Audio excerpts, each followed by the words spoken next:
जय माता दी मित्रों, बड़ों को प्रणाम और छोटों को प्यार। आज हम माँ कन्याकुमारी की कथा का श्रवण करेंगे। मन को शांत और कथा को धैर्य से सुने। कथा को पूरा सुनने से उसका पूर्ण फल मिलता है। चलिए शुरू करते हैं। माँ कन्याकुमारी को देवी के 51 शक्ति पीठों में से एक माना जाता है। मान्यता है कि कन्याकुमारी में माँ की रीढ़ और कुंडलिनी गिरी थी। अध्यात्म में कुंडलिनी का खास महत्व है, जो रीढ़ की हड्डी से होकर गुजरती है। यही कारण है कि यह जगह अध्यात्म की दृष्टि से काफी महत्वपूर्ण मानी जाती है। पौराणिक कथा के अनुसार बानासुर नामक एक असुर था, जिसने देवताओं को अपने कुकर्मों से पीड़ित कर रखा था। सभी देवता इस असुर से मुक्ति चाहते थे, लेकिन दूसरी ओर भगवान शिव ने असुर को कठोर तपस्या के बाद यह वरदान दिया था कि उसकी मृत्यु केवल एक कुंवारी कन्या के हाथों ही होगी, अन्यथा वह अमर हो जाएगा। उधर दूसरी ओर उस समय भारत पर शासन कर रहे राजा भरत के यहाँ एक पुत्री ने जन्म लिया। राजा के 8 पुत्र और एक पुत्री थी। कहते हैं यह पुत्री कोई और नहीं बल्कि आदि शक्ति का ही अंश थी, जिसका नाम कुमारी रखा गया।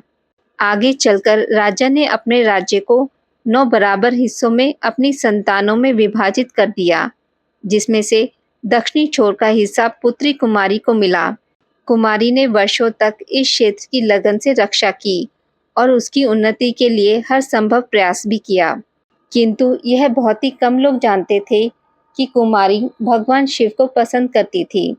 उसने शिवजी से विवाह करने हेतु कठोर तपस्या की और उसके तप से प्रसन्न होकर शिवजी ने उनका विवाह प्रस्ताव स्वीकार किया और उनके यहाँ बारात लाने का आश्वासन भी दिया। अब कुमारी विवाह की तैयारी में लग गई।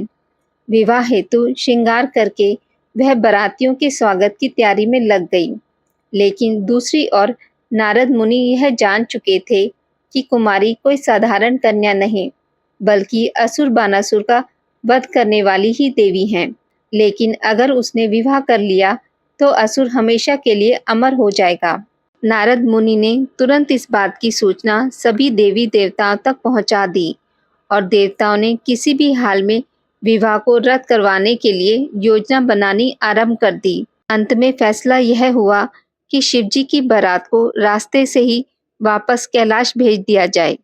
भगवान शिव तय कार्यक्रम के अनुसार कैलाश से बारात लेकर चल दिए।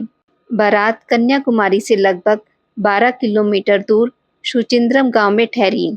उधर कन्याकुमारी का विवाह होते देख देवतागण परेशान हो गए कि अब बाणासुर का वध कैसे होगा। पहले तो उन्होंने देवी को समझाने की कोशिश की, लेकिन जब बात नहीं बनी तो छल का सहारा लिया गया। विवाह का समय ब्रह्म मुहूर्त रखा गया, लेकिन नारद मुनि ने आधी रात को ही मुर्गे का रूप लेकर बांग दे दी। शिव को लगा कि सुबह हो गई और अब वह मुहूर्त पर नहीं पहुंच पाएंगे, इसलिए भोलेनाथ बारात लेकर वापस कैलाश पर लौट गए। उधर दुल्हन के रूप में तैयार देवी ने जब देखा कि बारात नहीं आई तो वह दुख और क्रोध से भर उठी। उन्होंने बारात के लिए बना सारा भोजन समुद्र में फेंक दिया। कहा जाता है कि कन्याकुमारी के तट की रेत में आज भी कई रंग बिरंगे पत्थर के कण मिलते हैं, जो देखने में दाल चावल जैसे लगते हैं।